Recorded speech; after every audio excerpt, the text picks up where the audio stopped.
Life and Style. Ngasigi show asdasu aikoina miyam gidamak top mahau ma putuna lakchari maramdi ngasigi show asda aikoina unajagadawriba misak asi Sagolban Tera Sapam Leiraktagi miyamna so thoido hendokna sak khangnabiraba yamna masing tungkhalakliba adugumlaba photographer amakakni Mr. Lambalmayum Kishorjit mitai nungaijaba wafam amana hariba khoigi Kishorjit asi handaki chahi khoigi haukiba June gi thada Federation of Indian Photography gi maikaidagi EFIP haibadi Excellence in Federation of Indian Photography hariba distinction asi fangduna aikoi pumnamaki mai oizariba dugumlaba Kishorjit ni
Kishorjit ihan hanba makta da koigi thauram koigi TV show Life and Style asida taranok chari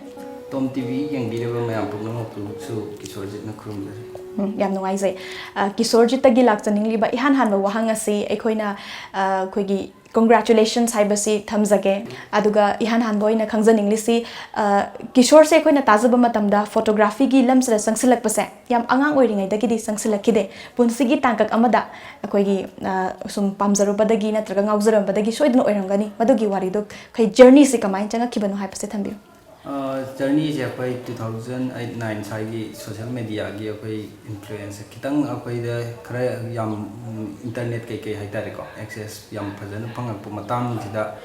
koi Facebook da photo kai adumaina upload tawna bu khot pasigum basida ai chu dum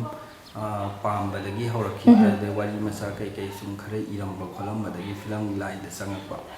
da film line da sangakpa dagi am photography gi lam sida mu sangjalapne ado anamana haitare social media sidagi kanaba low giba misak amane example oino admaina kino tawbiraga su yai sometimes kanaguma mana model pamjaba model photography pamjaba isagi oina di karamba makalgi genre da hena pamjaba ke aigi oina hadi specific oina di laite kai igi no habda as a photographer competition gumba kai gumba mayam yawbadu ko genre mayam se participate tawna anam mayam participate tawna hona jay du ai khara henna pamjaba haitare genre mayam sidagi keno akhoi lifestyle and culture sigumba akhoi travel gumba sina kitang henna ai work henna leijai haitare ado kitang ju henna pamjai akhoi kitang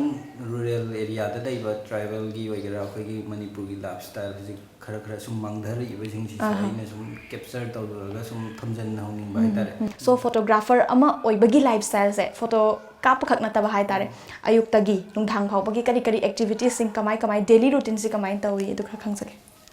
ai daily routine haraga di ai se anamana yumda adum khara henna namna lay adum thabak leiba natraga photo gi excitement leiba numit ama haitare ko adugum numit sidadi ai adum numidang wairam natraga ayu angan bugum sida adum bazar manungumba street kumba kai gumba khara kape adu natraga na aigi numidang wairam gi haitare sunset kumba sigi golden hour gi timing je capture tawna bu khona ba sigumba sida dum kitang ngan na haitare pung ani adai dagi satraga dum pung 9 adai da halaga ꯑꯗꯨꯃꯥꯏꯅ photo ꯑꯃꯅꯤ capture ꯇꯧꯅꯕ ꯑꯗꯣ ꯏꯁꯥꯒꯤ ꯑꯣꯏꯅꯗꯤ ꯀꯦꯃꯦꯔꯥꯁꯦ ꯀꯌꯥꯃꯨꯛꯀ ꯂꯩꯕꯤꯕꯒꯦ camera ꯁꯨꯝ ꯎꯕ ꯃꯇꯝꯗ ꯑꯅꯤ ꯑꯍꯨꯝꯗꯤ ꯁꯨꯝ ꯍꯦꯟꯕ ꯃꯥꯜꯂꯦ ꯗꯤꯖꯤꯇꯦꯜꯒꯤꯗꯗꯤ ꯑꯩ ꯑꯃꯈꯛꯇꯅꯦꯕꯀꯣ ꯍꯥꯏꯗꯤ ꯃꯤꯔꯔꯂꯦꯁ ꯑꯃ ꯑꯞꯒ꯭ꯔꯦꯗ ꯇꯧꯔꯦ ꯁꯤꯁꯨ ꯑꯩ ꯏꯌꯥꯝꯕ ꯑꯃꯅ ꯃꯇꯦꯡ ꯄꯥꯡꯕꯤꯔꯒ ꯂꯩꯕꯤꯕꯅꯦ ꯑꯗꯨꯒ ꯑꯇꯣꯞꯄ ꯐꯤꯜꯝꯒꯤ ꯍꯥꯏꯇꯥꯔꯦ ꯑꯗꯨꯗꯗꯤ ꯀꯂꯦꯛꯁꯟ ꯑꯣꯏꯅ ꯀꯂꯦꯛꯇꯦꯕꯜ ꯑꯥꯏꯇꯦꯝꯁ ꯑꯣꯏꯅ ꯑꯩ ꯁꯨꯝ ꯑꯔꯤꯕ ꯃꯤꯅ ꯒꯤꯐꯠ ꯇꯧꯔꯛꯄꯁꯨ ꯑꯗꯨꯝ ꯌꯥꯎꯋꯦꯀꯣ ꯑꯩꯅ ꯊꯋꯥꯏ ꯌꯥꯎꯖꯕꯁꯨ ꯎꯕꯗ ꯑꯗꯨꯒ ꯑꯩꯅ ꯂꯩꯖꯕꯁꯨ ꯌꯥꯎꯋꯦ ꯑꯗꯨꯝ ꯑꯗꯣ ꯑꯗꯨꯃꯥꯏꯅ ꯀꯂꯦꯛꯁꯟ ꯇꯧꯔꯒ ꯑꯗꯨꯝ ꯌꯨꯁ ꯇꯧꯕꯗꯤ ꯌꯥꯏ ꯐꯤꯜꯝꯁꯦ ꯍꯧꯖꯤꯛꯁꯨ ꯑꯗꯨꯝ ꯌꯨꯁ ꯇꯧꯔꯤꯗꯅ ꯑꯗꯨꯃꯥꯏꯅ ꯀꯩꯅꯣ ꯇꯧꯕ ꯃꯈꯥ ꯇꯥꯖꯔꯛꯄꯗ ꯍꯟꯗꯛ ꯔꯤꯁꯦꯟꯠꯂꯤ ꯐꯪꯈꯤꯕ ꯑꯩꯈꯣꯏꯒꯤ EFIP ꯀꯣ ꯃꯁꯤꯁꯤ ꯑꯩꯈꯣꯏꯒꯤ ꯐꯪꯕꯒꯤ ꯅꯨꯡꯉꯥꯏꯕꯁꯦ ꯁꯣꯏꯗꯅ ꯑꯩꯈꯣꯏꯒꯤ ꯃꯤꯀꯨꯞꯇꯣ ꯈꯤꯇꯪ ꯑꯩꯈꯣꯏꯁꯨ ꯑꯃꯨꯛ ꯍꯧꯖꯤꯛ ꯅꯧꯍꯧꯅꯅ ꯍꯥꯏꯇꯥꯔꯦ ꯌꯥꯎꯖꯒꯦ ꯑꯗꯨꯒ ꯃꯁꯤꯒꯤ ꯀꯥꯟꯅꯕ ꯑꯗꯨꯒ ꯑꯦꯋꯥꯔꯗꯁꯅ ꯀꯔꯤ ꯀꯔꯤꯅꯣ ꯄꯤꯔꯛꯏꯁꯤ ꯑꯗꯨ ꯍꯧꯒꯠꯂꯛꯂꯤꯕ ꯑꯩꯈꯣꯏꯒꯤ ꯐꯣꯇꯣꯒ꯭ꯔꯥꯐꯔꯁꯤꯡꯁꯤꯅ ꯀꯃꯥꯏꯅ ꯍꯥꯏꯔꯤꯕ ꯑꯦꯋꯥꯔꯗ ꯑꯁꯤ ꯐꯪꯕ ꯌꯥꯒꯗꯒꯦ ꯍꯥꯏꯕꯅꯆꯤꯡꯕꯗꯨ ꯈꯔ ꯊꯝꯕꯤꯌꯨ ꯑꯦꯋꯥꯔꯗꯁꯦ ꯁꯤ ꯊꯥꯗ꯭ꯔꯤꯉꯩ ꯃꯃꯥꯡꯒꯤ ꯗꯤꯁꯇꯤꯡꯁꯟ ꯑꯃꯃꯨꯛ ꯊꯥꯏꯀꯣ EFIP ꯔꯦꯀꯣꯛꯅꯥꯏꯁ ꯀꯝꯄꯤꯇꯤꯁꯟ ꯃꯌꯥꯝꯁꯦ ꯁꯤꯁꯤ ꯌꯥꯎꯕ ꯃꯇꯝꯗ ꯑꯩꯈꯣꯏꯒꯤ ꯑꯦꯛꯁꯦꯞꯇꯦꯟꯁ ꯍꯥꯏꯕ ꯑꯃ ꯂꯩꯌꯦꯕꯀꯣ ꯑꯦꯋꯥꯔꯗ ꯐꯪꯍꯧꯗꯕ ꯍꯥꯏꯕꯗꯤ ꯑꯦꯋꯥꯔꯗꯁꯦ ꯐꯪꯍꯧꯗ꯭ꯔꯒ ꯀꯩꯅꯣ ꯐꯥꯏꯅꯦꯜ ꯔꯥꯎꯟꯗꯤ ꯆꯪꯕ ꯐꯣꯇꯣ ꯃꯌꯥꯝꯁꯦ ꯁꯤꯒꯨꯝꯕꯁꯤꯒꯤ ꯀꯥꯎꯟꯁꯦ ꯄꯤꯌꯦꯕ ꯏꯁꯄꯤꯁꯦꯜ ꯃꯣꯏ ꯑꯦꯛꯁꯦꯞꯇꯦꯟꯁ ꯑꯅ ꯄꯤꯌꯦꯕꯀꯣ ꯑꯗꯣ ꯑꯦꯛꯁꯦꯞꯇꯦꯟꯁꯁꯦ ꯑꯩꯈꯣꯏ ꯀꯥꯎꯟ ꯇꯧꯔꯒ 100 ꯁꯨꯕ ꯃꯇꯝꯗ ꯑꯍꯥꯟꯕꯒꯤ ꯑꯥꯔꯇꯤꯁ ꯑꯃ ꯑꯣꯏꯔꯦ ꯍꯥꯏꯅ ꯃꯣꯏꯅ ꯁꯛꯈꯪꯕꯒꯤ ꯗꯤꯁꯇꯤꯡꯁꯟꯁꯦ ꯄꯤꯔꯛꯀꯅꯤ ꯑꯗꯨꯗꯒꯤ ꯅꯦꯛꯁ ꯏꯌꯔꯗ ꯑꯃꯨꯛ ꯊꯥꯔꯒ 250 ꯗꯤꯁꯇꯤꯡꯁꯟ ꯀꯩꯅꯣ ꯑꯦꯛꯁꯦꯞꯇꯦꯟꯁꯁꯦ ꯁꯨꯕ ꯀꯥꯟda EFIPꯁꯦ ꯑꯃꯨꯛ ꯊꯥꯕꯅꯦ ꯑꯗꯨꯒꯤ ꯃꯊꯪꯗꯗꯤ ꯆꯍꯤ 2 ꯅꯠꯇ꯭ꯔꯒ 3 ꯂꯩꯔꯒ ꯒꯦꯞ ꯂꯩꯔꯒ ꯑꯃꯨꯛ ꯃꯥꯁꯇꯔ ꯑꯃꯨꯛ ꯊꯥꯒꯗꯕꯅꯦ ꯑꯗꯨ ꯌꯧꯅꯗꯤ ꯇ꯭ꯔꯥꯏ ꯇꯧꯒꯦꯅꯁꯨ ꯑꯩꯁꯨ ꯈꯜꯂꯤ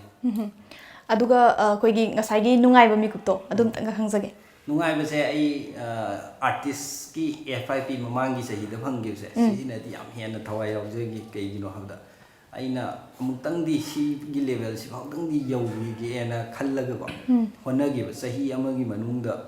ꯍꯥꯏꯇꯥꯔꯦ ꯌꯥꯝꯅ ꯑꯇꯦꯟꯕ ꯆꯍꯤ ꯑꯃ ꯌꯧꯗ꯭ꯔꯤꯉꯩ ꯃꯅꯨꯡꯗ ꯑꯩꯁꯦ ꯑꯦꯆꯤꯞ ꯇꯧꯈꯤꯕ ꯑꯗꯣ ꯑꯩꯅ ꯈꯟꯈꯤꯕ ꯑꯩꯅ ꯐꯣꯇꯣ ꯀꯥꯞ ꯍꯧꯔꯛꯄ ꯃꯇꯝꯗꯗꯤ ꯁꯤꯒꯤ ꯂꯦꯚꯦꯜꯁꯦ ꯑꯩ ꯌꯧꯕ ꯉꯝꯃꯣꯏ ꯀꯥꯏꯅꯒ ꯌꯥꯝ ꯀꯤꯅ ꯈꯟꯈꯤꯕ ꯑꯗꯨꯕꯨ ꯂꯦꯞꯄ ꯂꯩꯇꯅ ꯑꯩ ꯁꯨꯝ ꯀꯝꯄꯤꯇꯤꯁꯟꯁꯦ ꯁꯨꯝ ꯌꯥꯎꯔꯒ ꯍꯥꯏꯇꯥꯔꯦ ꯀꯥꯎꯟꯁꯦ 100 ꯁꯨꯈꯤꯕꯁꯦ ꯈꯪꯍꯧꯗꯦꯕ ꯑꯗꯣ ꯑꯗꯨꯗ ꯐꯪꯈꯤꯕ ꯑꯦꯛꯁꯥꯏꯠꯃꯦꯟꯗꯨꯗꯒꯤꯗꯤ ꯈꯤꯇꯪ ꯍꯟꯗꯛꯀꯤꯁꯤꯅꯗꯤ ꯍꯟꯗꯛ ꯀꯩꯒꯤꯅꯣꯗ ꯑꯩꯅ ꯍꯟꯗꯛꯀꯤꯁꯤꯃꯗꯤ ꯒꯣꯜ ꯁꯦꯠ ꯇꯧꯍꯧꯗꯦꯕꯀꯣ ꯑꯗꯨꯕు ꯃꯊꯪꯒꯤ ꯊꯥꯒꯦ ꯍꯥꯏꯔꯤꯕ MFIPꯁꯦ ꯁꯤ ꯅꯠꯇꯕ ꯏꯟꯇꯔꯅꯦꯁꯅꯦꯜꯒꯤꯁꯨ ꯑꯃ ꯊꯥꯕ ꯑꯃ ꯂꯩꯔꯤꯕꯀꯣ ꯏꯟꯇꯔꯅꯦꯁꯅꯦꯜꯒꯤꯁꯤꯅ ꯑꯩꯈꯣꯏ PSAꯒꯤ ꯑꯗꯨꯗꯁꯨ ꯑꯃꯦꯔꯤꯀꯥꯒꯤ ꯍꯥꯏꯇꯥꯔꯦꯀꯣ ꯑꯗꯨꯒꯨꯝꯕ ꯑꯗꯨꯗꯩ ꯐ꯭ꯔꯥꯟꯁꯀꯤ FIAP ꯀꯥꯏꯅ ꯂꯩꯌꯦꯕꯀꯣ ꯀ꯭ꯂꯕ ꯀꯩꯅꯣ ꯍꯥꯏꯇꯥꯔꯦ ꯑꯦꯄꯦꯛꯁ ꯕꯣꯗꯤꯉꯩ ꯑꯗꯣ ꯃꯣꯏꯒꯤꯁꯤꯗ ꯊꯥꯕꯁꯤꯅ ꯈꯤꯇꯪ ꯑꯃꯨꯛ ꯂꯨꯏ ꯄꯩꯁꯥꯁꯨ ꯈꯤꯇꯪ ꯍꯦꯟꯅ ꯆꯥꯎꯅ ꯆꯪꯉꯦꯕꯀꯣ ꯑꯗꯨ ꯐꯥꯎꯗꯪꯗꯤ ꯑꯩ ꯌꯧꯅꯕ ꯊꯥꯒꯦꯅ ꯈꯜꯂꯦ ꯑꯗꯣ ꯁꯤꯒꯤ ꯗꯤꯁꯇꯤꯡꯁꯟꯁꯦ ꯐꯪꯕꯁꯤꯒꯤ ꯀꯥꯟꯅꯕꯁꯤꯅ ꯑꯃꯨꯛ ꯀꯩꯗꯧꯒꯦ ꯍꯥꯏꯕꯗ ꯑꯩꯈꯣꯏ ꯏꯟꯗꯤꯌꯥꯟ ꯂꯦꯚꯦꯜꯗ ꯍꯥꯏꯇꯥꯔꯦ ꯅꯦꯁꯅꯦꯜ ꯂꯦꯚꯦꯜꯗ ꯁꯤꯟꯕ ꯀꯝꯄꯤꯇꯤꯁꯟꯉꯩꯁꯤꯒꯤ ꯖꯁ ꯖꯨꯔꯤ ꯍꯥꯏꯇꯥꯔꯦ ꯑꯗꯨꯃꯥꯏꯅ ꯑꯣꯏꯕ ꯌꯥꯔꯦ ꯍꯥꯏꯕꯒꯤ ꯃꯣꯏꯅ ꯔꯤꯀꯣꯛꯅꯦꯁꯟ ꯄꯤꯔꯛꯄꯅꯦ Okay, that's wonderful. ꯑꯗꯣ ꯃꯇꯥꯡ ꯁ꯭ꯋꯥꯏꯁꯤꯗ ꯑꯩꯈꯣꯏꯒꯤ ꯃꯅꯤꯄꯨꯔꯒꯤ ꯀꯟꯇꯦꯛꯁꯇ ꯅꯩꯅꯖꯔꯛꯄ ꯃꯇꯝꯗ ꯃꯅꯤꯄꯨꯔꯒꯤ ꯂꯩꯔꯤꯕ ꯑꯐꯥꯎꯕ ꯇꯦꯂꯦꯟꯠ ꯋꯥꯠꯄ ꯅꯠꯇꯦ ꯐꯣꯇꯣꯒ꯭ꯔꯥꯐꯔꯁ ꯃꯌꯥꯝ ꯂꯩꯔꯤ ꯍꯧꯒꯠꯂꯛꯂꯤ ꯃꯁꯤ ꯀꯔꯤ ꯃꯃꯤꯗꯒꯗꯤ ꯎꯕꯤꯕꯒꯦ ꯒꯚꯔꯟꯃꯦꯟꯠꯒꯤ ꯃꯥꯏꯀꯩꯗꯒꯤ ꯀꯔꯤ ꯇꯧꯍꯟꯅꯤꯡꯉꯤ ꯀꯔꯤ ꯇꯧꯕ ꯂꯩꯈ꯭ꯔꯕꯒꯦ ꯍꯥꯏꯕꯅꯆꯤꯡꯕ ꯈꯔ ꯊꯝꯕꯤꯌꯨ ꯑꯩꯈꯣꯏ ꯃꯅꯤꯄꯨꯔꯒꯤ ꯐꯣꯇꯣꯒ꯭ꯔꯥꯐꯔꯁꯤꯡꯒꯤ ꯁꯣꯔꯁ ꯑꯣꯐ ꯏꯟꯀꯝ ꯍꯥꯏꯔꯒꯗꯤꯀꯣ ꯍꯧꯖꯤꯛ ꯐꯥꯎꯕꯗ ꯂꯩꯔꯤꯕꯁꯦ ꯑꯅꯝꯕꯅ ꯋꯦꯗꯤꯡꯁ ꯈꯔ ꯀꯥꯞꯄꯤꯕ ꯈꯣꯠꯂꯤꯕ ꯅꯠꯇ꯭ꯔꯒꯅ ꯑꯩꯈꯣꯏ ꯄ꯭ꯔꯥꯏꯚꯦꯠꯀꯤ ꯅ꯭ꯌꯨꯁ ꯑꯦꯖꯦꯟꯁꯤꯒꯨꯝꯕꯗꯀꯣ ꯔꯤꯄꯣꯔꯇꯔꯒꯨꯝꯕ ꯑꯣꯏꯔꯒ ꯈꯣꯠꯂꯒ ꯑꯗꯨꯒꯨꯝꯕ ꯈꯛꯇꯅꯦꯅ ꯑꯩꯅ ꯈꯜꯂꯦꯕꯀꯣ ꯑꯗꯨꯕꯨ ꯑꯩꯈꯣꯏꯅ ꯁꯨꯝ ꯄꯥꯝꯖꯕꯗꯤ ꯍꯥꯏꯇꯥꯔꯦꯀꯣ ꯑꯩꯈꯣꯏ ꯏꯗꯨꯀꯦꯁꯟꯒꯤ ꯀꯩꯅꯣꯁꯦ ꯍꯧꯖꯤꯛ ꯁ꯭ꯀꯤꯜ ꯏꯗꯨꯀꯦꯁꯟꯁꯦ ꯃꯌꯥꯝ ꯑꯃ ꯒꯣꯚꯔꯟꯃꯦꯟꯠꯅꯁꯨ ꯄꯥꯏꯈꯠꯂꯤꯗꯅ ꯁꯤꯗꯩꯁꯤꯗ ITIꯗ ꯍꯥꯏꯇꯥꯔꯦꯀꯣ ITIꯗ ꯋꯦꯜꯗꯤꯡ ꯁꯧꯕ ꯈꯣꯠꯄ ꯗꯤꯖꯜ ꯃꯦꯀꯥꯅꯤꯛꯀꯤ ꯑꯣꯏꯕ ꯐꯥꯎꯕꯗ ꯃꯌꯥꯝ ꯌꯥꯎꯋꯤꯗꯅꯀꯣ ꯁꯤꯒꯨꯝꯕ ꯁꯨꯃꯥꯏꯅ ꯑꯩꯈꯣꯏꯒꯤ ꯐꯣꯇꯣꯒ꯭ꯔꯥꯐꯤꯁꯤꯒꯤꯁꯨ ꯀꯣꯔꯁ ꯑꯃ ꯍꯥꯏꯇꯥꯔꯦ ꯍꯧꯖꯤꯛ ꯑꯩꯈꯣꯏ ꯑꯣꯖꯥ ꯋꯥꯠꯄ ꯅꯠꯇꯦꯕꯀꯣ ꯃꯅꯤꯄꯨꯔꯗ ꯍꯥꯏꯕꯗꯤ ꯐꯣꯇꯣꯒ꯭ꯔꯥꯐꯤꯒꯤ ꯂꯝꯁꯤꯗ ꯃꯦꯔꯤꯠ ꯂꯩꯔꯕ ꯃꯤ ꯃꯌꯥꯝ ꯑꯃ ꯂꯩꯀꯣ ꯑꯗꯨꯃꯥꯏꯅ ꯍꯥꯏꯇꯥꯔꯦ ꯃꯣꯏꯒꯨꯝꯕꯁꯦ ꯑꯦꯄ꯭ꯔꯣꯆ ꯇꯧꯔꯒ ꯐꯣꯇꯣꯒ꯭ꯔꯥꯐꯤꯁꯤꯅ ꯏꯁꯇꯨꯗꯤꯑꯣꯕꯨ ꯍꯥꯡꯕꯕꯨ ꯑꯣꯏꯔꯦ ꯅꯠꯇ꯭ꯔꯒꯅ ꯑꯩꯈꯣꯏꯒꯤ ꯋꯦꯗꯤꯡꯁꯤꯗ ꯑꯣꯏꯔꯒꯁꯨꯀꯣ ꯃꯌꯥꯝ ꯆꯥꯎꯅ ꯍꯥꯏꯇꯥꯔꯦꯀꯣ ꯐꯖꯅ ꯀꯩꯅꯣ ꯇꯧꯔꯒ ꯑꯗꯨꯃꯥꯏꯅ ꯉꯝꯅꯕ ꯑꯃ ꯑꯩꯈꯣꯏꯒꯤ ꯒꯣꯚꯔꯟꯃꯦꯟꯠꯒꯤ ꯁꯥꯏꯠꯇꯒꯤ ꯑꯩ ꯁꯤꯒꯤ ꯃꯇꯦꯡꯁꯤꯃꯗꯤ ꯂꯧꯅꯤꯡꯉꯦ ꯑꯗꯨꯒꯤ ꯃꯊꯛꯇꯨꯗ ꯑꯩꯈꯣꯏꯒꯤ ꯃꯇꯝ ꯈꯨꯗꯤꯡꯃꯛꯇ ꯑꯩꯈꯣꯏꯗ ꯌꯥꯝ ꯄ꯭ꯔꯣꯕ꯭ꯂꯦꯝ ꯑꯣꯏꯅ ꯊꯦꯡꯅꯕꯁꯦ ꯐꯣꯇꯣꯒ꯭ꯔꯥꯐꯔ ꯈꯛꯇꯪꯒꯤ ꯅꯠꯇꯅ ꯑꯥꯔꯇꯤꯁ ꯈꯨꯗꯤꯡꯃꯛꯀꯤ ꯍꯥꯏꯇꯥꯔꯦ ꯃꯣꯏꯒꯤ ꯋꯥꯔꯛꯁꯦ ꯑꯦꯛꯖꯤꯕꯤꯠ ꯇꯧꯅꯕꯒꯤ ꯃꯐꯝꯁꯦ ꯂꯩꯇꯦꯕ ꯁꯝꯅ ꯍꯥꯏꯔꯕꯗ ꯑꯩꯈꯣꯏꯒꯤ ꯑꯦꯛꯖꯤꯕꯤꯠ ꯇꯧꯐꯝ ꯍꯥꯏꯇꯥꯔꯦꯀꯣ ꯑꯩꯈꯣꯏ ꯍꯣꯜꯒꯨꯝꯕ ꯑꯣꯗꯤꯇꯣꯔꯤꯌꯝꯒꯨꯝꯕ ꯑꯗꯨꯒꯨꯝꯕ ꯑꯃꯍꯦꯛꯇ ꯒꯦꯂꯔꯤꯒꯨꯝꯕ ꯍꯥꯏꯇꯥꯔꯦꯀꯣ ꯂꯩꯇꯕꯅꯤꯅ ꯑꯩꯈꯣꯏꯁꯦ ꯃꯦꯂꯥ ꯑꯃ ꯇꯧꯕꯒꯤ ꯇꯥꯏꯞꯇ ꯂꯝꯄꯥꯛꯇ ꯀꯩꯗ ꯑꯗꯨꯝ ꯋꯥ ꯌꯨꯡ ꯀꯩꯀꯩ ꯖꯤꯡꯒ ꯇꯧꯔꯒ ꯑꯗꯨꯝ ꯍꯥꯏꯇꯥꯔꯦ ꯑꯗꯨꯒꯤ ꯐꯤꯕꯝꯗꯨꯗ ꯑꯩꯈꯣꯏꯒꯤ ꯑꯥꯔꯠꯁꯤꯡ ꯍꯥꯏꯇꯥꯔꯦ ꯑꯩꯈꯣꯏꯒꯤ ꯋꯥꯔꯛꯁꯤꯡꯁꯦ ꯑꯦꯛꯖꯤꯕꯤꯠ ꯇꯧꯔꯛꯄꯗꯨꯗ ꯍꯥꯏꯇꯥꯔꯦ ꯑꯩꯈꯣꯏꯒꯤ ꯌꯥꯝꯅ ꯋꯥꯡꯕ ꯌꯥꯕ ꯂꯦꯚꯦꯜꯗ ꯌꯥꯝ ꯋꯥꯡꯕ ꯌꯥꯕ ꯍꯥꯏꯇꯥꯔꯦꯀꯣ ꯑꯗꯨꯒꯨꯝꯕ ꯀꯩꯅꯣ ꯄꯦꯟꯇꯤꯡꯁ ꯍꯥꯏꯇꯥꯔꯦ ꯐꯣꯇꯣꯒ꯭ꯔꯥꯐꯁꯤꯡꯁꯤ ꯐꯥꯎꯕ ꯑꯗꯨꯝ ꯍꯥꯏꯗꯤ ꯑꯩꯈꯣꯏ ꯃꯦꯂꯥꯗ ꯌꯣꯜꯂꯤꯕ ꯀꯩꯅꯣꯒꯤ ꯄ꯭ꯂꯥꯁꯇꯤꯛꯅ ꯁꯥꯕ ꯄꯣꯠ ꯑꯃꯒꯤ ꯚꯦꯂ꯭ꯌꯨꯗꯨꯒ ꯑꯗꯨꯝ ꯂꯦꯚꯦꯜ ꯑꯃꯗ ꯂꯩꯈꯤꯕꯒꯤ ꯇꯥꯏꯞꯇ ꯃꯤꯒꯤ ꯃꯥꯏꯟꯁꯤꯗꯀꯣ ꯁꯥꯏꯀꯣꯂꯣꯖꯤꯀꯦꯜꯂꯤ ꯑꯗꯨꯃꯥꯏꯅ ꯂꯩꯈꯤꯕꯁꯤꯡꯁꯦ ꯂꯩꯇꯅꯕ ꯍꯥꯏꯇꯥꯔꯦ ꯒꯣꯚꯔꯟꯃꯦꯟꯠꯒꯤ ꯁꯥꯏꯠꯇꯒꯤ ꯑꯩꯈꯣꯏ ꯑꯥꯔꯠ ꯒꯦꯂꯔꯤꯒꯨꯝꯕ ꯅꯠꯇ꯭ꯔꯒ ꯐꯣꯇꯣꯒ꯭ꯔꯥꯐ ꯑꯗꯨꯒꯨꯝꯕ ꯑꯃꯇꯪꯗꯤ ꯍꯥꯏꯗꯤ ꯃꯇꯦꯡ ꯑꯣꯏꯔꯁꯨ ꯅꯠꯇ꯭ꯔꯒ ꯄ꯭ꯔꯥꯏꯚꯦꯠ ꯐꯥꯔꯝ ꯑꯃꯅ ꯑꯣꯏꯔꯒꯁꯨ ꯑꯗꯨꯒꯨꯝꯕ ꯑꯃꯇꯪꯗꯤ ꯁꯥꯍꯟꯅꯤꯡꯉꯦꯅ Okay. Photography magi masigi medium sinako akhoi world da leribase hainaribani koi picture speaks a lot kaina ga ko masina koi transform tawba yaribani tongan tongan message kya muk piba yaribani ko aduna koi youth sing da kari kari haibiningi ꯑꯩꯈꯣꯏꯒꯤ ꯍꯧꯒꯠꯂꯛꯏꯕ ꯀꯔꯤ ꯍꯥꯏꯅꯤ ꯐꯣꯇꯣꯒ꯭ꯔꯥꯐꯔꯁꯤꯡꯁꯤꯗ ꯍꯥꯏꯇꯥꯔꯦꯀꯣ ꯁꯤꯗꯩꯁꯤꯗ ꯑꯩꯅ ꯍꯥꯏꯅꯤꯡꯕꯗꯤ ꯍꯥꯏꯇꯥꯔꯦ ꯐꯣꯇꯣꯒ꯭ꯔꯥꯐꯤꯒꯤ ꯂꯝꯁꯤꯗ ꯍꯧꯖꯤꯛꯇꯤ ꯑꯩꯈꯣꯏ ꯐꯖꯅ ꯃꯥꯁꯇꯔ ꯑꯣꯏꯕ ꯑꯗꯨꯗꯩ PhD ꯇꯧꯕ ꯐꯥꯎꯕ ꯌꯥꯔꯦꯕ ꯑꯥꯔꯠꯇ ꯑꯗꯣ ꯐꯖꯅ ꯑꯩꯈꯣꯏꯅ ꯑꯗꯨꯃꯥꯏꯅ ꯊꯤꯗꯣꯛꯑꯒ ꯍꯥꯏꯇꯥꯔꯦ ꯀꯦꯔꯤꯌꯔ ꯑꯃ ꯑꯣꯏꯅ ꯐꯖꯅ ꯆꯪꯁꯤꯟꯕ ꯑꯗꯨꯝ ꯌꯥꯔꯕ ꯃꯇꯝꯅꯦꯅ ꯈꯜꯂꯦ ꯀꯩꯒꯤꯅꯣꯗ ꯏꯟꯁꯇꯤꯇ꯭ꯌꯨꯠ ꯃꯌꯥꯝ ꯑꯃ ꯂꯩꯔꯦꯀꯣ ꯑꯗꯣ ꯑꯩꯈꯣꯏ ꯃꯅꯤꯄꯨꯔꯒꯤꯗ ꯑꯣꯏꯅꯗꯤ ꯐꯖꯅ ꯏꯟꯁꯇꯤꯇ꯭ꯌꯨꯠꯁꯦ ꯂꯩꯇ꯭ꯔꯤ ꯑꯗꯨꯕꯨ ꯑꯇꯦꯟꯕ ꯃꯇꯝꯗꯗꯤ ꯁꯣꯏꯗꯅ ꯂꯩꯔꯛꯑꯒꯅꯤ ꯍꯥꯏꯕ ꯑꯩꯅ ꯑꯗꯨꯝ ꯀꯟꯐꯤꯗꯦꯟꯁ ꯂꯩꯅ ꯍꯥꯏꯔꯝꯕ ꯉꯝꯃꯦ ꯀꯩꯒꯤꯅꯣꯗ ꯑꯩꯈꯣꯏ ꯍꯧꯗꯣꯛꯆꯔꯒꯦꯅ ꯈꯜꯂꯦꯕꯀꯣ ꯁꯤꯒꯤ ꯀꯩꯅꯣꯁꯦ ꯑꯗꯨꯒ ꯍꯧꯖꯤꯛ ꯑꯩꯈꯣꯏꯒꯤ ꯁꯤꯒꯤ ꯐꯣꯇꯣꯒ꯭ꯔꯥꯐꯤꯁꯤꯒꯤ ꯍꯥꯏꯇꯥꯔꯦꯀꯣ ꯐꯣꯇꯣꯒ꯭ꯔꯥꯐꯤꯁꯤꯒꯤ ꯑꯩꯈꯣই ꯁ꯭ꯀꯣꯞꯁꯤꯅ ꯀꯃꯥꯏꯅ ꯂꯩꯕ ꯈꯣꯠꯄ ꯍꯥꯏꯕꯁꯦ ꯑꯩꯈꯣꯏꯒꯤ ꯍꯧꯖꯤꯛ ꯑꯩꯈꯣꯏꯒꯤ ꯋꯥꯔꯛꯁꯦ ꯑꯅꯝꯕꯅ ꯑꯥꯔꯇꯤꯁ ꯈꯨꯗꯤꯡꯃꯛꯀꯤ ꯋꯥꯔꯛꯁꯦ ꯑꯩꯈꯣꯏ ꯃꯣꯏꯅ ꯍꯤꯡꯉꯤꯉꯩꯁꯤꯗꯗꯤ ꯀꯌꯥ ꯚꯦꯂ꯭ꯌꯨ ꯇꯧꯗꯦꯕ ꯑꯗꯨꯕꯨ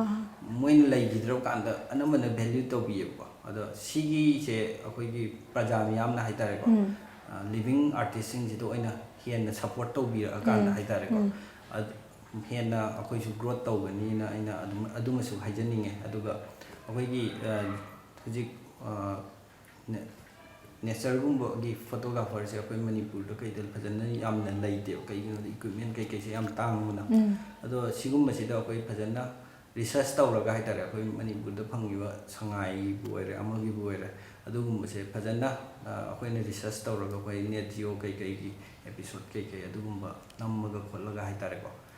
प्रोजेक्ट कई थारगा अदुदगी अखोइना फोटोगी बुओरे वीडियोगी बुओरे प्रोजेक्ट कुम्बा थारा खोलगा अखोइगी कयानि मतेंग ओइजबा याय हाइतारे मोइगा कोलैब तौरगा थबक तौबा वर्क तौबा अदुगुम्बा मयाम अमसु लैरबनिना हाइतारे अदुगुम्बा लैबगी अखोइदा कानाबा कई मयाम अमा फंगबा याबगी स्कोप मयाम अमदि लै अदुबु सिदैसिदा अखोइना साइदा सोशल मीडिया दा सुम लोइसनबगी हाइतारे हाइदि फोटो से अखोइ थागल फोटो से फेसबुक दा खक लोइबगी इंस्टाग्राम दा खक लोइबगी लेवल सिदगी खितंग हेना डिप ओइना थिंक तौसलगदि हाइदि कंपटीशन दा पार्टिसिपेट तौदंग नत्रगसु लम लमगी एग्जिबिशन तौरिबा मयामदा पार्टिसिपेट तौरगा खितंग रिस्क तो हेंदोरपदो अदुगी लेवल दु फाउदंग खितंग खतंग खंधरगा हाइतारे नहा मयामसिना अदुगी फाउदुदंग योगे खोटकेना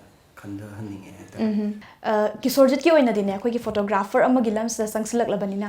masi photographer ama oidringai aduga oirak laba matung da punsida kari kari khoi gi mahau gadi fangbirabagi aina photography se tawrakodagi ai life se kitang di hena change tawre haitare kai you know da ai life se hana dream haiba adagi aim haiba se leiram de panglei leiram me hadi matam khara mangan na ngausan na ko ku khara phamna na haitare khala pai matam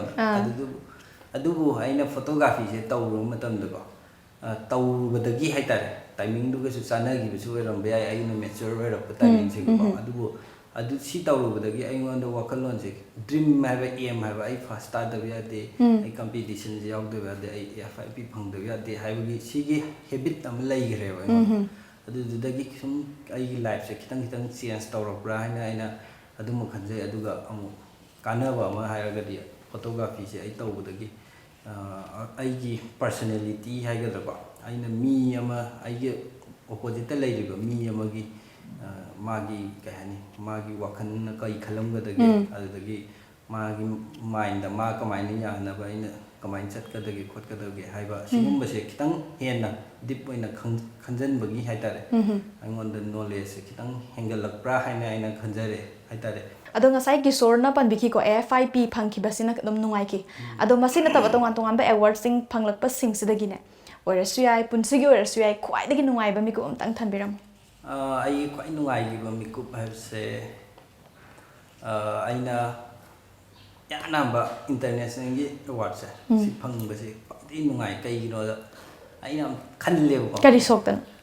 2017ꯗ ꯉꯥꯛꯇꯅꯦ ꯑꯩꯅ award ꯂꯧꯕ ꯑꯅꯝꯕꯅꯀꯣ 2017 ꯁ꯭ꯋꯥꯏꯗꯒꯤ ꯑꯩꯅ ꯈꯣꯡꯈꯨꯠ ꯇꯦꯛꯑꯒ ꯂꯩꯔꯤꯉꯩ ꯐꯃꯨꯡꯗꯒꯤ entry ꯃꯌꯥꯝ ꯇꯧꯕꯅꯦꯕ ꯍꯥꯏꯗꯤ ꯑꯗꯨꯗ ꯇꯧꯕ ꯀꯝꯄꯤꯇꯤꯁꯟ ꯃꯌꯥꯝꯁꯦ ꯑꯩꯅ ꯂꯣꯏꯅꯃꯛ ꯌꯥꯎꯋꯦꯕ ꯍꯥꯏꯕꯗꯤ ꯊꯕꯛ ꯂꯩꯇꯕꯅꯤꯅꯀꯣ ꯐꯃꯨꯡꯗ ꯁꯨꯝ ꯂꯩꯕꯅꯤꯅ ꯐꯃꯨꯡꯗ ꯂꯩ ꯍꯥꯏꯁꯦ ꯑꯦꯛꯁꯤꯗꯦꯟꯠꯒꯨꯝꯕ ꯊꯣꯛꯎꯕꯒꯤꯔꯥ ꯀꯩ ꯑꯩꯅ ꯀꯝꯄꯤꯇꯤꯁꯟ ꯑꯃ ꯌꯥꯎ ꯆꯠꯂꯨꯕꯗꯀꯣ ꯈꯨꯗꯣꯡꯊꯤꯕ ꯊꯧꯗꯣꯛ ꯑꯃꯗꯒꯤ ꯑꯦꯛꯁꯤꯗꯦꯟ ꯑꯃ ꯊꯣꯛꯄꯗꯒꯤ ꯍꯥꯏꯇꯥꯔꯦ ꯈꯣꯡꯈꯨꯠ ꯇꯦꯛꯑꯒ ꯂꯩꯌꯦꯕ ꯑꯗꯨꯒꯤ ꯃꯇꯝ ꯗ꯭ꯌꯨꯔꯦꯁꯟ 6 monthsꯀꯨꯝꯕ ꯍꯥꯏꯇꯥꯔꯦ ꯁꯤꯒꯤ ꯃꯔꯛꯁꯤꯗ ꯑꯩꯅ ꯀꯝꯄꯤꯇꯤꯁꯟꯁꯦ ꯁꯨꯝ ꯑꯦꯗꯚꯔꯇꯥꯏꯁꯃꯦꯟꯁꯦ ꯁꯨꯝ ꯏꯃꯦꯜꯗ ꯀꯩꯗ ꯃꯣꯏꯅ ꯊꯥꯔꯛꯄ ꯃꯌꯥꯝꯁꯦꯀꯣ ꯑꯗꯨꯝ ꯄꯥꯔꯇꯤꯁꯤꯄꯦꯠ ꯇꯧꯈꯤꯕ ꯍꯥꯏꯇꯥꯔꯦ ꯏꯟꯇꯔꯅꯦꯁꯅꯦꯜꯒꯤ ꯌꯥꯎꯕꯁꯤꯗ ꯈ꯭ꯋꯥꯏ ꯏꯍꯥꯟ ꯍꯥꯟꯕ ꯐꯪꯈꯤꯕ ꯑꯦꯋꯥꯔꯗꯇꯣ ꯃꯦꯟꯁꯟ ꯑꯝꯇꯪ ꯇꯧꯕꯤꯔꯝꯃꯨ ꯁꯤꯁꯦ ꯏꯃꯦꯖ ꯁꯦꯟ ꯐ꯭ꯔꯟꯇꯤꯌꯔ ꯑꯅ ꯐ꯭ꯔꯥꯟꯁꯀꯤ ꯑꯩꯈꯣꯏ ꯀꯩꯅꯣ ꯑꯦꯄꯦꯛꯁ ꯕꯣꯗꯤ ꯐꯣꯇꯣꯒ꯭ꯔꯥꯐꯤꯒꯤ ꯑꯦꯄꯦꯛꯁ ꯕꯣꯗꯤ ꯑꯃꯈꯛꯀꯤ ꯃꯣꯏꯒꯤ ꯒꯣꯜ ꯃꯦꯗꯜ ꯑꯃ ꯐꯪꯉꯦꯕꯀꯣ ꯑꯗꯣ ꯒꯣꯜ ꯑꯩꯈꯣꯏꯒꯤ ꯑꯅꯝꯕꯅ ꯀꯝꯄꯤꯇꯤꯁꯟꯉꯩꯁꯦ ꯄꯩꯁꯥ ꯅꯨꯡꯁꯥꯒꯨꯝꯕꯁꯦ ꯄꯥꯛ ꯌꯥꯎꯗꯦꯕ ꯃꯣꯏ ꯔꯦꯀꯣꯛꯅꯥꯏꯁ ꯕꯣꯗꯤꯁꯦ ꯑꯣꯡꯂꯤ ꯃꯦꯗꯜꯒꯨꯝꯕꯗꯪ ꯄꯤ ꯍꯥꯏꯗꯤ ꯑꯩꯈꯣꯏ ꯊꯥꯏꯅ ꯑꯣꯂꯦꯝꯄꯤꯛꯀꯨꯝꯕ ꯇꯧꯕꯗ ꯑꯩꯈꯣꯏ ꯆꯣꯔꯐꯣꯟ ꯃꯅꯥ ꯑꯃ ꯄꯤ ꯍꯥꯏꯕꯗꯣ ꯑꯗꯨꯒꯤ ꯚꯦꯂ꯭ꯌꯨꯒꯤ ꯇꯥꯏꯞꯇ ꯁꯨꯝ ꯂꯩꯌꯦꯕ ꯑꯗꯣ ꯃꯌꯥꯝ ꯄꯩꯁꯥ ꯇꯥꯟꯅꯕꯒꯤ ꯊꯣꯛꯂꯛꯄꯁꯨ ꯃꯌꯥꯝꯁꯨ ꯂꯩꯀꯣ ꯀ꯭ꯂꯕꯁꯤꯡꯁꯦ ꯑꯗꯣ ꯌꯥꯝ ꯐꯖꯅ ꯇꯧꯕ ꯍꯥꯏꯗꯤ ꯌꯥꯝꯅ ꯃꯣꯏꯒꯤ ꯃꯒꯨꯟ ꯃꯁꯛ ꯈꯪꯕꯤꯕ ꯍꯣꯏ ꯍꯣꯏ ꯑꯗꯨꯒꯨꯝꯕ ꯈꯔꯁꯨ ꯂꯩ ꯑꯗꯨꯒꯨꯝꯕꯗꯣ ꯑꯩꯈꯣꯏꯅ ꯊꯤꯕ ꯈꯪꯕ ꯑꯃꯁꯨ ꯗꯔꯀꯥꯔꯗꯤ ꯂꯩꯌꯦꯕꯀꯣ ꯑꯗꯣ ꯁꯤꯒꯨꯝꯕ ꯃꯌꯥꯝꯁꯤꯗ ꯍꯥꯏꯇꯥꯔꯦ ꯍꯧꯖꯤꯛꯀꯤ ꯑꯩꯅ ꯏꯃꯦꯖ ꯁꯦꯟ ꯐ꯭ꯔꯟꯇꯤꯌꯔꯒꯤ ꯒꯣꯜꯗꯣ ꯐꯪꯈꯤꯕꯗꯨꯗ ꯑꯗꯨꯛꯀꯤ ꯃꯇꯤꯛ ꯍꯥꯏꯗꯤ ꯑꯩꯅ ꯗ꯭ꯔꯤꯝ ꯇꯧꯔꯛꯄꯗꯨꯃꯗꯤ ꯁꯤꯒꯤ ꯑꯦꯆꯤꯞ ꯇꯧꯔꯦ ꯍꯥꯏꯕꯒꯤ ꯋꯥꯈꯜꯂꯣꯟꯗꯀꯣ ꯌꯥꯝ ꯊꯤꯅ ꯅꯨꯡꯉꯥꯏꯕ ꯑꯃꯗꯤ ꯐꯥꯎꯈꯤ ꯍꯥꯏꯇꯥꯔꯦ ꯑꯩꯅ ꯁꯨꯝ ꯎꯖꯕ ꯃꯇꯝꯗ ꯌꯥꯝ ꯏꯟꯇꯔꯦꯁꯇꯤꯡ ꯑꯣꯏꯕ ꯑꯩꯈꯣꯏ ꯐꯣꯇꯣ ꯑꯃꯈꯛ ꯍꯥꯟꯅ ꯎꯖꯈꯤ ꯍꯪꯉꯣꯏ ꯑꯃꯅ ꯍꯪꯉꯣꯏ ꯑꯁꯤꯕ ꯑꯃ ꯍꯥꯏꯇꯥꯔꯦ ꯃꯁꯤ ꯎꯗ ꯑꯩꯈꯣꯏꯒꯤ ꯀꯛꯆꯤꯡ ꯃꯌꯥꯝ ꯑꯃꯅ ꯑꯩꯈꯣꯏꯒꯤ ꯄꯨꯔꯒ ꯆꯠꯄꯒꯤ ꯃꯑꯣꯡ ꯑꯃ ꯎꯈꯤꯕ ꯍꯥꯏꯕ ꯇꯥꯔꯦ ꯃꯁꯤ ꯀꯤꯁꯣꯔꯅ ꯀꯌꯥꯝ ꯁ꯭ꯇ꯭ꯔꯒꯜ ꯇꯧꯕꯤꯔꯛꯈꯤꯕꯅꯣ ꯍꯥꯏꯕ ꯁꯣꯠ ꯑꯁꯤ ꯐꯪꯈꯤꯅꯕꯒꯤꯗꯃꯛꯇ ꯈꯔ ꯊꯝꯕꯤꯌꯨ ꯁꯤꯒꯤ ꯐꯣꯇꯣꯁꯦ ꯁꯦꯡꯅ ꯍꯥꯏꯔꯒꯗꯤꯀꯣ ꯄ꯭ꯂꯥꯟ ꯇꯧꯔꯒ ꯀꯥꯞꯄ ꯐꯣꯇꯣꯅꯦꯕ ꯍꯥꯏꯕꯗꯤ ꯑꯦꯅꯤꯃꯦꯜꯁꯤꯗꯁꯨ ꯑꯩꯈꯣꯏꯅ ꯃꯣꯗꯦꯜ ꯑꯃ ꯀꯥꯞꯄꯒꯤ ꯇꯥꯏꯞꯇ ꯃꯣꯏꯁꯦ ꯃꯣꯗꯦꯜ ꯑꯣꯏꯍꯜꯂꯒ ꯀꯥꯞꯄ ꯐꯣꯇꯣ ꯑꯃꯅꯦꯕ ꯀꯃꯥꯏꯅ ꯀꯥꯞꯀꯦ ꯍꯥꯏꯕꯗ ꯑꯩꯒꯤ ꯌꯨꯝꯒꯤ ꯍꯦꯛ ꯅꯥꯀꯟꯁꯦꯀꯣ ꯁꯤꯗꯩꯁꯤꯗ ꯍꯩꯅꯧ ꯄꯥꯝꯕꯤ ꯑꯃ ꯍꯧꯋꯦ ꯁꯤꯒꯤꯁꯤda ꯀꯛꯆꯦꯡ ꯃꯀꯣꯟꯁꯦ ꯁꯥꯏꯌꯦꯕ ꯃꯣꯏꯅ ꯅꯨꯡꯇꯤꯒꯤ ꯆꯠꯂꯤꯕ ꯂꯝꯕꯤꯁꯦ ꯑꯩ ꯁꯨꯝ ꯎꯕ ꯍꯥꯏꯇꯥꯔꯦ ꯑꯗ ꯃꯣꯏꯒꯤ ꯂꯝꯕꯤꯁꯤꯗ ꯑꯩꯅ ꯕ꯭ꯔꯤꯖ ꯑꯃ ꯁꯦꯝꯃꯦꯕ ꯍꯥꯏꯗꯤ ꯎ ꯃꯁꯥ ꯇꯧꯔꯒ ꯑꯗꯨꯒ ꯃꯣꯏꯒꯤ ꯂꯝꯕꯤꯁꯦ ꯑꯩꯅ ꯏꯁꯤꯡ ꯆꯦꯟꯍꯜꯂꯦꯕ ꯍꯥꯏꯗꯤ ꯇꯧꯊꯣꯛꯑꯒ ꯑꯗꯨꯒ ꯁꯣꯝ ꯅꯥꯀꯟꯁꯤꯗ ꯆꯤꯅꯤꯒꯨꯝꯕ ꯀꯩꯒꯨꯝꯕꯒ ꯊꯥꯔꯒꯀꯣ ꯃꯣꯏꯒꯤ ꯕ꯭ꯔꯤꯖꯁꯤꯗ ꯂꯝꯕꯤꯁꯦ ꯂꯥꯟꯍꯜꯂꯦꯕ ꯍꯥꯏꯗꯤ ꯅꯨꯃꯤꯠ 4ꯅꯤ 5ꯅꯤ ꯑꯃ ꯑꯗꯣ ꯂꯝꯕꯤꯁꯦ ꯃꯣꯏꯅ ꯐꯖꯅ ꯌꯨꯁ ꯇꯧꯗꯕ ꯂꯝꯕꯤꯁꯦ ꯀꯛꯆꯦꯡꯁꯦ ꯆꯠꯇꯦꯕ ꯃꯣꯏꯒꯤ ꯍꯦꯕꯤꯠꯇ ꯍꯥꯏꯇꯥꯔꯦ ꯀꯛꯆꯦꯡꯁꯤꯒꯤ ꯍꯦꯕꯤꯠꯁꯦ ꯃꯣꯏꯅ ꯑꯃꯅ ꯆꯠꯈꯤꯕ ꯂꯝꯕꯤꯁꯦ ꯁꯤꯒꯤ ꯃꯇꯨꯡꯗ ꯑꯗꯨꯝ ꯐꯣꯂꯣ ꯇꯧꯋꯦ ꯑꯗꯣ ꯑꯃꯁꯤꯅ ꯆꯠꯈ꯭ꯔꯕ ꯃꯇꯨꯡꯗ ꯍꯥꯏꯗꯤ ꯅꯨꯃꯤꯠ 4ꯅꯤ 5ꯅꯤꯁꯤ ꯃꯇꯨꯡꯗꯗꯤ ꯃꯣꯏ ꯐꯖꯅ ꯌꯨꯁ ꯇꯧꯔꯦꯕ ꯑꯗꯨꯒꯤ ꯃꯇꯨꯡꯗꯗꯤ ꯁꯣꯝ ꯅꯥꯀꯟꯗ ꯑꯗꯨꯝ ꯑꯩꯈꯣꯏꯒꯤ ꯑꯁꯤꯕ ꯇꯤꯟ ꯀꯥꯡ ꯍꯥꯏꯇꯥꯔꯦꯀꯣ ꯀꯛꯆꯦꯡꯒꯨꯝꯕ ꯆꯤꯅꯤꯒꯨꯝꯕ ꯇꯟ ꯃꯆꯦꯠꯀꯨꯝꯕꯕꯨ ꯑꯣꯏꯔꯁꯨꯀꯣ ꯑꯗꯨꯝ ꯊꯝꯕ ꯀꯥꯟꯁꯤꯗ ꯃꯣꯏꯅ ꯄꯨꯔꯒ ꯑꯗꯨꯝ ꯕ꯭ꯔꯤꯖꯁꯤꯗ ꯑꯗꯨꯝ ꯂꯥꯟꯕꯁꯦ ꯑꯩꯅ ꯅꯥꯀꯟꯗ ꯐꯛ ꯑꯃ ꯊꯥꯔꯒ ꯐꯖꯅ ꯍꯤꯞꯄꯒ ꯑꯗꯨꯝ ꯉꯥꯏꯔ ꯂꯩꯕ ꯍꯥꯏꯇꯥꯔꯦ ꯅꯨꯃꯤꯠ 4ꯅꯤꯃꯨꯛ ꯆꯪꯅ ꯍꯣꯏ ꯃꯣꯏꯒꯤ ꯍꯦꯕꯤꯠ ꯆꯨꯍꯟꯕ ꯍꯥꯏꯇꯥꯔꯦ ꯃꯣꯏꯁꯦ ꯑꯗꯨꯒ ꯕ꯭ꯔꯤꯖꯁꯤꯗ ꯂꯥꯜꯂꯕ ꯃꯇꯨꯡꯗ ꯍꯥꯏꯗꯤ ꯃꯣꯏꯅ ꯄꯨꯔꯛꯄꯒꯤ ꯁꯦꯟꯇꯔꯗ ꯀꯩꯗ ꯐ꯭ꯔꯦꯝ ꯐꯖꯕ ꯃꯌꯥꯝ ꯇꯥꯏꯃꯤꯡꯁꯦ ꯍꯥꯏꯇꯥꯔꯦ ꯁꯤꯁꯤꯗ ꯑꯩꯅ ꯐꯣꯇꯣꯁꯦ ꯀꯥꯞꯄꯅꯦ ꯐꯣꯇꯣꯁꯦ ꯐꯪꯅꯕ ꯍꯣꯠꯅꯕꯗ ꯍꯥꯏꯇꯥꯔꯦ ꯑꯩ ꯃꯣꯔ ꯗꯦꯟ 600-700 ꯐꯣꯇꯣꯁ ꯑꯗꯨꯝ ꯀꯥꯞꯈꯤꯕ ꯑꯗꯨꯒ ꯑꯅꯥꯗꯔ ꯄꯤꯛꯆꯔ ꯑꯃ ꯑꯩꯈꯣꯏꯅ ꯄꯤꯛ ꯑꯞ ꯇꯧꯖꯕ ꯃꯇꯝꯗ ꯈꯤꯇꯪꯁꯨ ꯀ꯭ꯔꯤꯇꯤꯛꯁꯨ ꯈꯔ ꯐꯪꯈꯤꯕ ꯃꯥꯜꯂꯦꯀꯣ ꯑꯩꯈꯣꯏꯒꯤ ꯔꯤꯁꯦꯟꯠꯂꯤ ꯁꯤꯟꯈꯤꯕ ꯑꯩꯈꯣꯏꯒꯤ ꯏꯁꯥꯅ ꯑꯗꯨꯝ ꯀꯥꯞꯈꯤꯕꯁꯨ ꯃꯥꯜꯂꯦ ꯑꯩꯈꯣꯏ ꯎ ꯑꯃꯗ ꯑꯩꯈꯣꯏꯒꯤ ꯂꯥꯏꯛ ꯑꯩꯈꯣꯏ ꯑꯦꯟꯚꯥꯏꯔꯟꯃꯦꯟꯠꯀꯁꯨ ꯈꯔ ꯃꯔꯤ ꯂꯩꯅꯕ ꯍꯥꯏꯇꯥꯔꯦ ꯎꯁꯤ ꯀꯛꯄꯤꯒꯅꯨ ꯍꯥꯏꯕꯒꯤ ꯃꯦꯁꯦꯖꯀꯁꯨ ꯈꯔ ꯑꯗꯨꯝ ꯄꯨꯕ ꯃꯥꯜꯂꯦ ꯍꯦꯛ ꯌꯦꯡꯖꯕ ꯃꯇꯝꯗ ꯃꯁꯤꯒꯤ ꯃꯇꯥꯡꯗꯁꯨ ꯈꯔ ꯊꯝꯕꯤꯌꯨ ꯁꯤꯁꯦ ꯑꯩꯅ ꯁꯣꯁꯤꯌꯦꯜ ꯃꯦꯗꯤꯌꯥꯗ ꯑꯞꯂꯣꯗ ꯇꯧꯕ ꯃꯇꯝꯁꯤꯗꯀꯣ ꯌꯥꯝ ꯊꯤꯅ ꯀꯩ ꯍꯥꯏꯅꯤ ꯑꯩꯉꯣꯟꯗ ꯑꯣꯏꯅ ꯆꯩꯁꯜꯂꯛꯑꯦꯕꯀꯣ ꯁꯤꯒꯤ ꯋꯥꯔꯤꯁꯦ ꯑꯩꯈꯣꯏ ꯃꯌꯥꯝ ꯑꯃ ꯐꯣꯇꯣꯒ꯭ꯔꯥꯐꯔ ꯃꯌꯥꯝ ꯐꯣꯔꯦꯟꯒꯤ ꯐꯣꯇꯣꯒ꯭ꯔꯥꯐꯔ ꯃꯌꯥꯝ ꯑꯃꯀꯣ ꯃꯣꯏꯗꯁꯨ ꯀ꯭ꯔꯤꯇꯤꯛ ꯁꯤꯒꯨꯝꯕꯁꯦ ꯃꯌꯥꯝ ꯂꯥꯛꯑꯦꯕ ꯀꯃꯥꯏꯅ ꯂꯥꯛꯀꯦ ꯍꯥꯏꯕꯗ ꯍꯧꯖꯤꯛꯇꯤ ꯁꯣꯁꯤꯌꯦꯜ ꯃꯦꯗꯤꯌꯥ ꯃꯇꯝꯅꯤꯅꯀꯣ ꯃꯤ ꯑꯃꯁꯤꯅ ꯃꯤ ꯑꯃ ꯍꯥꯏꯇꯥꯔꯦ ꯁꯤ ꯌꯥꯝ ꯗꯤꯞ ꯑꯣꯏꯅ ꯀꯩꯁꯨ ꯈꯟꯗꯦꯕ ꯃꯇꯝ ꯑꯃꯁꯤꯗ ꯐꯠ ꯂꯥꯎꯅ ꯎꯕꯁꯤꯗ ꯃꯣꯏꯅ ꯆꯩꯅꯤꯡꯕ ꯐꯥꯎꯔꯦꯗꯅ ꯆꯩꯊꯣꯛꯄ ꯃꯣꯏꯗ ꯕ꯭ꯔꯦꯛ ꯂꯩꯇꯕꯅꯤꯅ ꯑꯗꯨꯗꯒꯤ ꯑꯃꯨꯛ kimta haidi wakhanje kimta lalira chumira se khangdok tabida research kai kimta udene chumira ga social media sida si social media gi kanada bamne positive kanaba amasu ai haigre ai samak social media sigi mateng lawraga ai gi goals mayam set tawrok kholak bose lai ni da ado sida nakanda turi ba udo haidi kakpasu natte dana haidi phukki bani da adu phawba yengjan haitare mana photo se kapna bona da u ama thudi ga u ama kaino tawrini haidi positive oina aina awareness handu ningi do against ai gi mind gi against oina moina aina thudi uraga khangna bagi da makta haitare ga adumba negative comments me amam di laki adu sengna haing madi mi ama se kitang haidi okay hainaba amsu laidana first impression is last impression gaina adubu ai di si yaning debo first impression and last impression kaisu oiro mi amagi magun haibsdi loina raga tina raga adu khangadabani aduna sigi impression sida din chatlunu imanaba mayam tina bo oiraga su fajana loina biraga haidi ko khangna raga kholaga mi amadugi magundo isana oina karam kyam wangna thangakpa yaba mino jamna thangat haidi magi wata da yaba adu aina fajana khanbadu maina social media sida so adu maina khantharaga khotharaga haitare thabak tawragadi akoi hengalaiba crime rates kai sing sisu akoi nemdaba yagadra na su sigi photo sigi matang da aina haitare ko mateng lawraga aina sum mayam da share tongning haitare Kishore se koi Royal Photography Club ka su kitang linkage adum laiba male ko masigi matang da sukra thambiram hoi Royal Photography Manipuri ai hujik handak sahi gi oina general secretary oina laidi ado Kishore gi oina dine koi gi hoi photography sina photographer madum lai zakre ko masna line ama tongan gre do tongan bo hobbies ka di dum khara pambi brai sai sakpa sana ba khotna ba kari hobbies ka di dum sana pambi ba ai se ahamba da haitare ko camera pai ba hodringe da haitare ko photography je tawdringe da sports kum kitang tawra me ko football gumba adai taekwondo gumba badminton gumba se yam sanne ningame haitare adagi khara sum keno sahi je kitang yam khalak padagi le haitare cinema yang yam pam ai nom da dum cinema humari ge se dum yang thue ko Kishore koi gi life and style ina ko kitang personal ba question to dum khara lag jage Kishore gi oina like koi gi style fashion ga se kamaina lobi ba ge mo se kamain thambini haija ai style isagi so thambiu hadi isana ne like fashion se kari ne na ubi ke style to ba kai se sum like heavy makeup or laidana ai kaisu oina budi khande haidi ai oina di ko style mi amana magi style tawjabdo ma magi keno tawbane na khalle ba magi personality do loi uye na khalle ba ideology do oina id uye na khalle fashion na je kaisu te matam amada koi bel batam chalamba toi bi samkak am ko si fashion haijaba wani generation je sum hong malai da adum su honga khini si di ideology do ne na khalle loislak pasai sida kwa Kishore gi 3 good qualities viewers ki mafum da thamiram ai perfectionist oidaba se ai gi sidai asoiba me ama me yaw ai life ta soi gi ba me ama me yaw mi ni soi ta ni na ta ado soiriba mistake to I learn the way adu ai gi positive point free advice am pigal le free advice mayam taning da di khang ai gi I want the king khakchan de aina mayam da share to bunu le so gira ama oigra ba last third point have you good qualities in you I is a good person amne na ai sana khalle isana dum self confidence si cinema ai gi khwai digi strength oi do ne na su khalle ko ai sana ai yamna kai hani yam phaba mi natraga su ai sana mingon da di soi roi ai na su mi amagi phattana taw roi haba isana khangjaba khawai adugum ideology pu ba mi amne aina pamja adum kayani simple living high thinking haibate sigi phibam je adum yamna henna ai gi leiba khara sina su adum yam kayani penthok sabang amjaba okay mai leiba do ai aduni henna pamjai yang ngai je Kishore gi ne khwai gi pamjaba injang mathil hum tang haibiu aina khwai pamjaba je hawai truck ka akoi khamen sin gi tawraga yongsak singju ga yaw akoi winter gi matam da sima tang soi ma au sima si yam pamjai adagi second je ai pangnam je yam tin pamjai aduga third se aina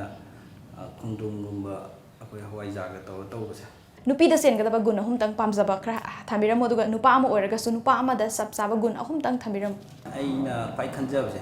nupa ama oiragadi ai makhada loi leigadamne habasimdi ai khande hoi ani mak level amtang da leiminabadi adugi wakhallondi thamjaiba ko adagi second da aina mayamnadi adum haine every nupi singje loimang respect tausi khosi gaina adu phaba mi dadi respect tawum thokwa akoi Okay. tawbi si Caste religion da khaidaba. Male female adu ada khaida mi khuding mak ko adugumba ma ai nupa ama oiragadi Ahum suba point amtang haibiyo. subase aina khanbada nupa ama oiragadi aina ngangthokibase ko ngakna sakadawne adu hoi karamba matamda nga oidagi habda sisina aigi life ta oiragadi aina nga aga sakpe adu kanano ma haitare mi amagi life amagi matang de yoragadi aduda ai nupani ai ngangthokiba ngai sakadawne Mani ado aigi life ta oiragadi adu ai decision lobe mi amagi yoragadi aigi oina ai pen tawrakane haidi aina ngangthokragasu Na nupi ki sukha thambiramune. Chelhaning ba haitare ko. Hoi.